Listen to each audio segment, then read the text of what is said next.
Dear viewers अस्सलाम वालेकुम। उम्मीद आहे तव्हां सभु ख़ुशि ऐं खैरियत सां हूंदो। मां आहियां ज़ाहिद अली ऐं मां सभिनी पंहिंजे शागिर्दनि ऐं पेरेंट्स खे पंहिंजी अकेडमी G2A में अचण ते भली ख़ैर चवां थो। पाण अॼु डिस्कस कंदासीं IBA जी स्कॉलरशिप जे हवाले सां। ऐं हीअ स्कॉलरशिप हिन वक़्तु जेका हली रही आहे इहा सिर्फ़ु जो सिर्फ़ु 5वीं क्लास जे शागिर्दनि जे लाइ आहे। हिन स्कॉलरशिप जे हवाले सां मां पहिरियों बि काफ़ी वीडियो अपलोड करे चुको आहियां।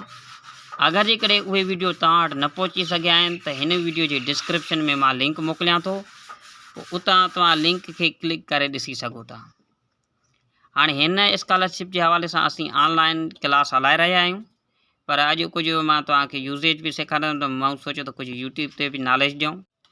अच्छा, तव्हां असांजी अकेडमी खे कीअं जॉइन करे सघो था, इन जे हवाले सां हिन वीडियो जे आख़िर में मां तव्हां सां डिटेल्स शेयर कयां थो। फ़िलहालु असां जेको असां डिस्कस कंदासीं use of have and has. Have ऐं हेज़ जो इस्तेमालु। हैव ऐं हेज़ जो जेको इस्तेमालु आहे ॿिनि जॻहियुनि ते थींदो आहे। हिकिड़ो त पोज़ीशन मालिकी यानी कब्ज़े लाइ, ॿियो त इहे हेल्पिंग वर्ब्स आहिनि प्रेज़ेंट परफेक्ट टेंस जा, ज़मान हाल कामिल जा हेल्पिंग वर्ब्स बि आहिनि। ठीकु आहे, हाणे पहिरियों डिस्कस कंदासीं हैव। हैव जेको आहे प्लूरल नेम्स यानी जमो नालनि सां इस्तेमालु थींदो आहे, ऐं हेज़ जेको आहे सिंगुलर नेम यानी वाहिद नालनि सां इस्तेमालु थींदो आहे। ऐं प्रोनाउंस कहिड़ा कहिड़ा हिन में अची वञनि था, आय सां बि, हैव, वी सां, यू सां, दे सां, इहे सभई जमो आहिनि, इन जे करे हिन सां हैव इस्तेमालु थींदो। ऐं हेज़ जेको आहे उहो थींदो सिंगुलर नेम सां, शी सां, ही सां, इट सां। ठीकु आहे, हीअ भले तव्हां स्क्रीन शॉट कढी रखो। इहो हैव ऐं हेज़ जो इस्तेमालु आहे। वधीक इन्हनि खे हेठि मां जेको आहे हिननि जा MCQs तव्हांखे ॿुधाईंदो थो हलां। हिन वीडियो में मां बाक़ाइदा सां तव्हांखे कॉन्सेप्ट क्लियर कराईंदुमि। जुमलनि में ॾिसंदासीं MCQs तौरु इन्हनि खे सम्झंदासीं। शी देश देश न्यू पेन यानी हुन वटि नई पेन आहे। ठीकु आहे, डू ऐं डस जेके आहिनि इहे हेल्पिंग वर्ब्स आहिनि, इहे मालिकी कॾहिं बि न ॾेखारींदा आहिनि। हिते मालिकी थो ॾेखारे, तंहिंजे करे शी सां हेज़ इस्तेमालु थींदो।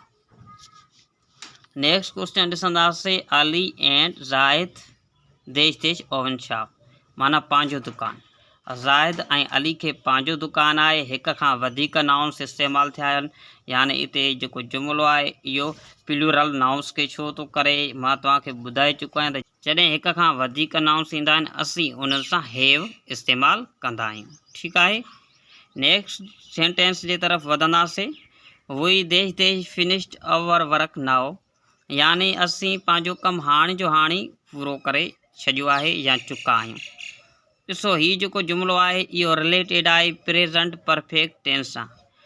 जहिड़ी तरह मां मथे हैव ऐं हेज़ जो इस्तेमालु पढ़ाए आयो आहियां, अहिड़ी तरह प्रेज़ेंट परफेक्ट टेंस जो हेल्पिंग वर्ब तौरु छो न हैव खे इस्तेमालु कयूं या हेज़ खे इस्तेमालु कयूं।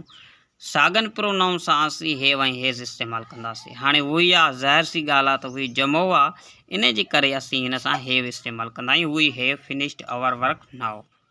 हाणे हिते ज़ाहिद अली, हाणे सवेल मां लफ़्ज़ लिखियो अली एंड ज़ाहिद, पर हिते छा आहे ज़ाहिद अली यानी सिंगुलर नेम आहे।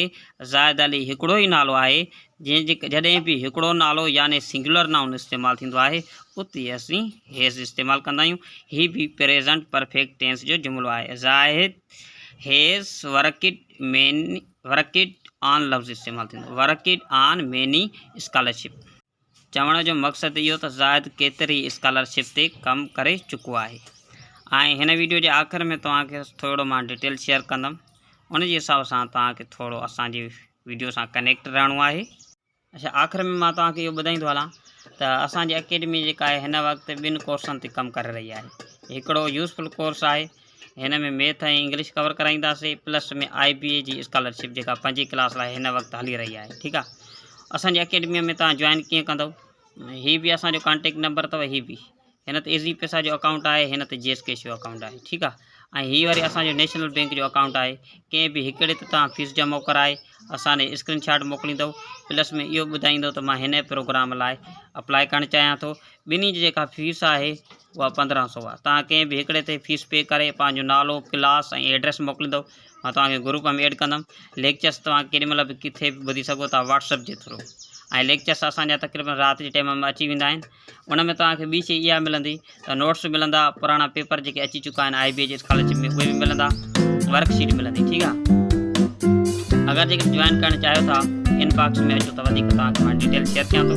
लास्ट में मां इहा सभिनी खे रिक्वेस्ट रखंदुमि त असांजे चैनल खे सब्सक्राइब कयो, वीडियो खे लाइक कयो, कमेंट्स कयो, तव्हांजो नोटिफिकेशन असां वटि पहुची सघे।